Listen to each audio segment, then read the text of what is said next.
Welcome back, everyone. This is our fourth podcast, the RTX Wheel podcast. As you well know, we have Jul Torq with us and Hey Francis from guys. RTX Wheels. Hey Um, guys. this week, this month, because we're doing one every month of these podcasts, I'm really glad to talk about Tesla today. We're going to talk about the history of Tesla, and then we're going to jump into the first part of Tesla history, and then till today, how the brand developed and everything like that. So let's jump into it. So it's really not common that people don't really know that Tesla was actually founded by two other people than Elon Musk. Elon Musk was an early investor in Tesla and became the CEO pretty early on, but actually it was Martin Eberhard, my bad, and Mark Tarpenning that started the company. So that's pretty much an information that people don't really have right now, because Elon Musk is the face of Tesla and everything. Am I right? Yeah. Well, at the beginning, it was just like one of those new companies who's saying like they're gonna, you know, revolutionize the market with electric cars. These days, we see a lot of new companies coming up, with different names, different ideas. But at the end of the days, we never see those cars on the road. So I think at the beginning of Tesla, it was pretty much the same perception from the people. Yeah, Exactly. And as you say, actually, Felix, another fun fact, if I can say that like that, it's actually like you said, Elon Musk didn't found Tesla, but he actually put a lot of his money in Tesla in 2004, become one of the chairman on the board, and after that, the story can tell what he did with Tesla. yeah, So it was found like late, not late, but it was found like early 2000, like 2003.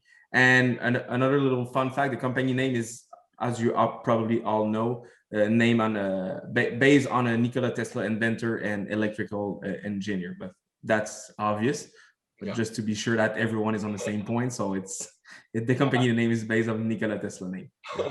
yeah. Obviously, yeah. So that was a company that is around since 2004, like we said, three. Sorry, and that's a lot of years. But the brand really developed in 2008 when they first introduced the Roadster model based on the Lotus Elise chassis, like in 2008. Yeah, that's right. And then so that's a model. The Lotus. It's a model that's really sporty car and everything, but it was a really expensive car at first. Obviously, it was their first car, but it was really a unique look. Everyone was looking at it like, oh, it's a super car. And I don't know if you guys remember when it first came out, your impression and everything. Yeah, they were looking like Lotus Elise, but a little bit more aerodynamic, a little bit more square, less like with those bug eye, I could say. That chassis is a really good chassis. By the way, Hennessy Performance is using the same chassis for their NSC Venom GT with more than 1,000 horsepower. So, a lot of manufacturers been using that platform. It's a small platform. Not sure I'm able to fit in it. But Yeah, yeah, the Roadster, if I can jump in as well. I remember 2008 when the Roadster came in, and it was, for me, it was a marketing stunt, because it was not like a commercial car where you can really sell that car to a big public. And with that kind of car, I don't think with the kind of money they invest in Tesla, they will be able to get an ROI, a return on investment. It was not that kind of I think of goal for Tesla. The goal for the Roadster, I think, it was just tell the world that Tesla is there with that kind of car. And after that, we saw a lot of things with Tesla. But just remember that in 2008, when they come with the Roadster, not really more after that. I think they sold like maybe like 1,000 copy in USA. That's it. And after that, the same year, Elon Musk become the president of the company and save Tesla from bankruptcy. Because that was a nice marketing stunt, but it was not like financially healthy. So and after that, we all know right now what happened after, but that was the first move that they did with the Roadster. But when we think about it, it was one of the first cool electric cars on the road, you know. Exactly. Back then, you know, they were like prototype or the Saturn EV1, you know, really, you know, kind of cars to save on fuel, super aerodynamic, but kind of boring, not exciting, not sexy. So the Roadster was the first sexy electric car we were able to see on the road. Yeah. And it was a car with a really nice performance as well. I don't really remember like 0 to 60, but it was kind of fast as well. And like one of the first electric sport car, like you mentioned, and just for the USA. But just right after that, a couple months later, actually they present the Roadster at the Monaco Auto Show, and some of big star actually love that car, and they start to build not for public, but just like 250 copy in 2009, a signature edition for the Europe. So after that, we actually know that Tesla name was known all over the world. Not for his car right now, but just for the Roadster. And they decide to stop the production of the Roadster after that to become more a public car company. Yeah, exactly. Tesla was really the pioneer of like electric cars. A lot of, obviously there were other brands, electric brand car, but the most popular ones today are following in the footsteps of going into electric cars. So Tesla was really a pioneer in that sense. Like you mentioned, Frank, in 2012, the Roadster was abandoned to switch into a more affordable, I think, a more Berlin kind of style of car, which was the Model S. So there were 3 models. If I'm not mistaken, probably I think it was the P100 or something like that, the first generation. I'm not sure, but there were like no, it was later on. It was later on. Yeah, I think it was like the P90 and all that, and the P100D was offered later as a performance edition, and you know, there was several models, but I think back then the P90 was kind of like the top of the line. There was like lower trim level with less range, less power. I think they got the base model was P75 or P70, but I'm not really sure. Back in 2012, but like Felix said, it was a more public car, like a more everyone can buy that car, but not that much, because the Model S was still a car like to 80 to 110 average dollar to buy it. So it was pretty expensive, but that was a step further, and that was the talk of the town as well, because that Model S, the P90, even if before they released the P100, the P90 was really fast, and it was a 5-place car as well, and a more like affordable, not sport, but a more affordable, luxurious electric car. And I think it's one of the first actually luxurious electric car in 2012. 2012 was really early for that kind of car. Yeah, and correct me if I was right, you were able also to set up to 7. There was like 2 places in the trunk. Oh yeah, I didn't know that. Yeah, there was reverse seats in the trunk, and I was not sure if it was legal everywhere, but, never saw that. There were really a pioneer. It was really like early on, like you said, on the stages of electric cars. Was really futuristic cars. Yeah, at that time in 2012, you saw a lot of like a CEO of PMA, of little company and a nice business that were just being a part of Tesla and bought those Model S.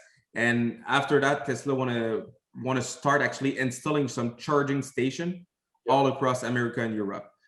It's a long process, but they actually started 2012 to do that. And right now, 2021, they got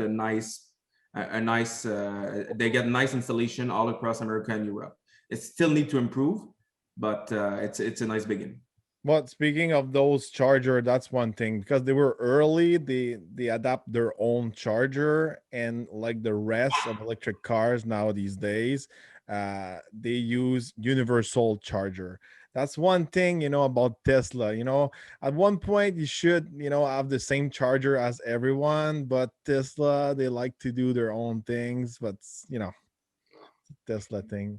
Yeah, Tesla is like it's a movement, and people that were part of it in the early stages were like uh, they were part of a group of society group, but now Tesla is really mainstream and people are like in it. It's still a movement, but it's something else than Yeah. It's definitely a movement, and if Yeah, you but that was one thing back then. I was working with the manufacturers like GM, Ford, and others, and they were speaking about doing their own charger. But at one point, they talk all together, and they were saying like we should do a universal, charging port. So it's gonna be too complicated if we do the same as Tesla is doing right now.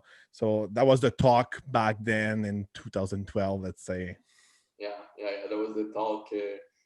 Well, they were really advanced and they were really aggressive too on the market. There were few road bumps, but they made it obviously.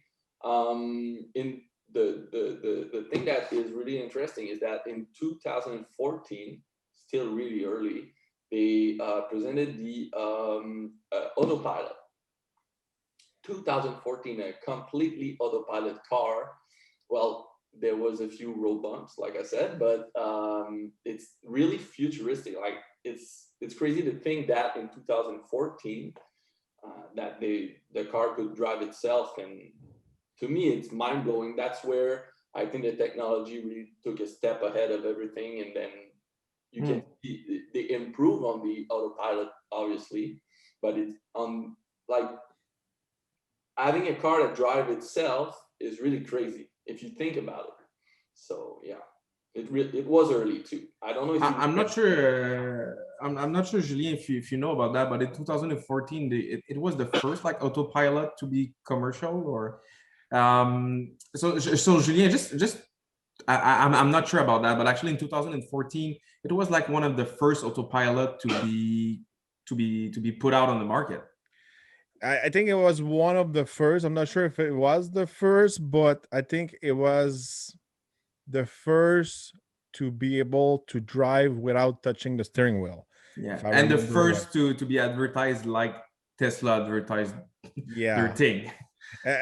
It's always tricky when you're saying autopilot, with the lawyers and everything. That's why the big companies like Toyotas and GMs and all that, they're kind of scared to say like it's an autopilot. They're always saying it's a driving aid. So it's all about the lawyers. The branding, yeah, I understand. But after that news, actually in 2015, 3 years later, no, but just to jump in on that news, actually 3 years later, the Tesla Model S was already sold like 75,000 copy in the US as well. But 75,000 copy of the Model S in just 3 years. That was a kind of a nice upgrade for Tesla sale after the Roadster in 2008. And after that, they introduced a new SUV, the Model X, like we all known. And the main feature of the Model X was the Falcon wing. yeah Those Falcon, yeah, exactly. Yeah, they had a lot of trouble at first with the Falcon. Yeah, that was one of my points because I know someone who had some problem with those Falcon wings with his Model X. Get stuck in the car and you can't get out. No, actually, it was in the car, but the Falcon wing didn't just close. They just stay open till the Tesla. I don't know what they call them, but the Tesla guy that come to help you when you get problem with the Tesla. They need to wait till he come to make sure that the Falcon wing work properly. Yeah. What really put Tesla on the map about their cars was after the Model X was the Model 3. They announced it in 2016. The pre-orders totaled 400,000 units, so that's a lot. And then it was a car that was really more affordable than the other versions. And that's what really put Tesla on the map, I think, personally, that people were like, oh, it's more accessible, still a high price, but when you consider the fact of the other costs and everything, it's okay. But it was the first car that put Tesla on the map, and that's the car you see most on the road. So it's still there. So it proves the point that the Model 3 is really effective. Yeah, it's the number one selling EV in Quebec and Canada in the world. So Yeah, I saw the stats lately, and it's pretty much the number one everywhere. yeah. I think. And what's your just like that? What's your thought about the Model 3, Julien? Because I know you are a big truck and gasoline but what's your first thought about the Model 3 when you saw it? I don't have anything against electric cars. It's just the Disclaimer before I do. no, it's just you know, Tesla is still a new company. The way they're building their cars is not as perfected as like an old company like Mercedes-Benz, Toyota, Honda, etc. It's just like it's more a technology company than a car company, I could say. So you know, I as you know, I work with Ford, I work with GM, I work Mercedes-Benz, a lot of brands, and when you're working with the corporate, you see all the facilities where they're testing their cars, all the you know, like Ford says, they're torture tests, and you know they're going through all those testing, and you know they're building those trucks or cars for years and years. So after a while, you know, they resolve a lot of problems with the paint, the frame, the this and that. And you know, Tesla haven't been through all this experience yet, so that's why you see some problems on Tesla models you don't see on other cars. And usually an EV car, it should be less problematic than a gasoline car because you have less, you know, component, less fluids and all that. But you know, Tesla still have a lot of problems with the quality of building their cars, quality of the paint, and also here because we're in Quebec in Canada, a lot of problems with harsh weather, location. So I'm sure Tesla doesn't do a lot of like winter testing like Ford and GM does. I was invited lately, by GM to go see the process of all their testing they're doing here in Canada at Cap Casing in Northern Ontario. And they're doing cold starts, they're testing everything, the doors, they're even when it's like minus 30 outside, they put those cars inside of like refrigerators to be even colder. So they go to those really hard, tests. And these whole companies, they have so much, money and all, so much facilities and so much people, to test those cars. That's why, Tesla, it's not at the same level yet. Technology wise, they're maybe better, but car wise, manufacturers wise, I could say they're not there yet. So that's why they might gonna need some help in the future. Today I saw a news, they might do a partnership with Toyota. So Toyota is kind of like lacking on the battery technology. They're trying to catching up on Ford, GM, and Hyundai and all that, because they didn't really invest in that technology. They didn't really think it's going to catch up. They were good with hybrids, but not with full AVs. So they're talking about a partnership with Toyota, with Tesla for the batteries, and Tesla is going to use Toyota for building cars. And everyone knows Toyota is one of the best companies to the way they're building their cars. It's one of the best. And even GM back in the day, they were using a partnership with Toyota to build a Saturn. Remember a Saturn? And also they were doing the Matrix and the Pontiac Vibe all together. So that was like a partnership. So that's basically what Tesla needs to have. That little thing was missing. But you think when I hear that, actually, I get like 2 points. One, do you think like Tesla is victim of its success because they grow up too fast with the Model 3 was too much popular for like everyone bought it, and they were not ready of that kind of success with the lack of like you said, painting and manufactured car, because the technology, like you said, was there. But just to be clear, my other point is on 180 degree. It's like Tesla is victim of a success, but Tesla become like a pioneer in EV car and make sure that the rest of the market will need to follow as well. So it's good for the car market in itself, I think. But the thing is, Tesla is responding to the market and the demand really quickly. Big manufacturers, again, like Toyota or GM, they take their time to work it out for years and years. So when they come out with something really new, like an EV, it's they've been working on this for at least 8 to 10 years. And the thing is, with battery technologies and technologies in general, after 2 or 3 years, it's always obsolete. So it's hard for them to really switch that time frame, I could say. All right, perfect. So I'm gonna talk about the bullet points real quick to make sure we don't miss anything, and then we're gonna jump into the most recent age of Tesla.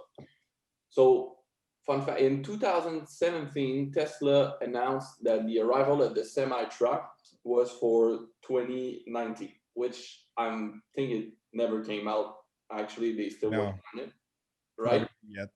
Yeah, not yet. That's what. And then in 2019, the Model Y was unveiled. Another SUV. That was a really compact SUV. Yeah, that was actually the response to his to actually comments and like you said, demand of the people. Like Model 3 was good, but people want an SUV. The Model X was not affordable for the people that bought Model 3. They come with the Model Y. It's kind of like a Ford Mach-E. Exactly. Mach-E. Correct. They're about the same size. Yeah. And then recently, the Cybertruck was presented by Elon Musk. Tesla doesn't do marketing. Well, that was kind of a marketing stunt when they presented the Cybertruck and the ATV. They shattered the glass of the Cybertruck. Was supposed to be bulletproof. Yeah. Supposed to be bulletproof. Yeah, and Elon Musk just said, "I will work on that." Yeah, exactly. So everyone was talking about it on social media, and then Tesla decided to put $1,000 pre-order charge to pre-order the Cybertruck. So what Elon Musk did is he put that money and on the production of the Model 3 and every other model to boost the production, because the Model 3 was really in demand. So it was lacking they were late on the production and everything. So it helped a lot.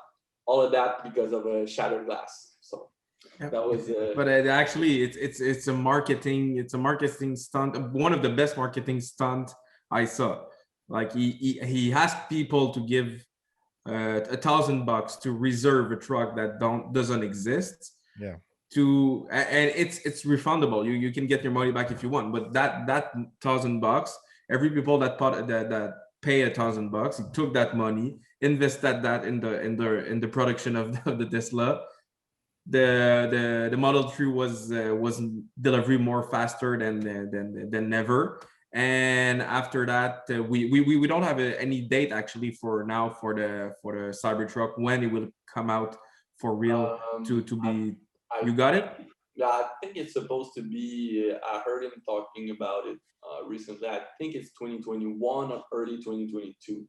But we don't have like a real release date right now. Yeah, correct. But they also announced that the return of the Roadster. Yeah, 2021. Supposed to be 2021 as well. Yeah, that's some. You always say that. We never know. It's always pushed back the date and everything because he's always working on it. But he said on a podcast recently that he wanted to put jet thruster on the back of the plate, like James Bond style, and maybe the car could levitate off the ground, the Roadster. I was like, I don't think it's really legal. Well, Make sure you can make bulletproof glass before, and after that, we'll see the jetpack. That's the thing with those cars, and when they present those fantastic cool cars and all that. But I talk with several guys who are auto journalists and engineer and all that, and pretty much that's not what I'm saying. That's what they told me. Because of the shape of the Cybertruck, it will be extremely tough to it will be legal to all the safety tests, the pedestrian and all that, just by the way it's shaped and by the way it's construct. There's several materials you're gonna find on a car who should be that way. So when you have a bulletproof window, it should be an issue when you're in an accident and there's like the firefighter who's tried to put you out of the truck, or just the shape of the Cybertruck. It's so pointy, it can be dangerous. So a lot of those things will be really, really tough to pass all the safety tests and the regulation of the industry. And that's one thing, all the big companies, they want to do funky stuff, but they know they have to follow all those regulations. It's basically, in F1, they could do like cars are going to be way much more faster, but they have to follow all those rules. It works the same for the manufacturers. Correct. They actually, that's a good point, because when they presented the Cybertruck, everyone was mind blown because of the way it looked, but also the features that were really out of this world. But the car was never tested for those regulations that you're talking about. So it's not road legal right now. Elon said that it's going to be and everything, but we don't know. But that was just basically it's just a toy for the moment. Maybe it's gonna come on the road, but hopefully it's gonna look like that. Yeah, hopefully. But that's a thing, because but you cannot put that on the road if those regulations are not followed. But no, it could be nice, but it will probably look different, a little bit different. That's what I think. But 2020, just to finish on that point, like after the announcement of the Cybertruck, the Roadster, even in 2020, like the pandemic and everything, Tesla owned more than 80% of the EV market in the US and sold like 500,000 cars. They deliver actually 500,000 cars in 2020. So that's kind of success. Yeah, it points to prove that Tesla is really doing it well. There's still a lot to improve. Yeah, obviously, but it's a lot of the major brands like you talked about, GMC, Ford, they all going into the electric market. They're gonna help, like with the platform. I think you talked about it in the previous podcast and everything. So yeah, it's going in that direction. Tesla was a pioneer, but the other brands are following. Just before, go ahead. Yeah, the Volkswagen, GM, and Hyundai is investing big money to go against Tesla. So we'll see how Tesla does against those real competition. Did you heard the rumor, Julien? I don't know if it's a rumor, like an April Fool or something like that, that Volkswagen want to change. What? Yeah, exactly. It's an April joke. I but they released like a week ago, and a lot of people thought it was real. And it was like, sure, it's in April. So it's like a whole company that will change its name to Volkswagen to Volkswagen. I don't think so, but that was kind of funny. Yeah, it is. Yeah. So just before we wrap this up, little fun facts I picked up on Elon little previous podcast that I watched. He said that we should have, because Elon has a lot of other companies. So he said we should fly with SpaceX. We should fly regular flight, outer space, commercial flight by 2023, and we should go into Mars in 5 years' time from now. So that's a couple things like that. He's putting his time and money and effort towards. He's a busy guy. Yeah, he's a busy guy. he got an average Joe to-do list. It's normal. So thank you guys for being here this time around too. So see you in the next one, and thank you everyone for watching the podcast, and see you in the next one. Thanks, guys. Bye bye.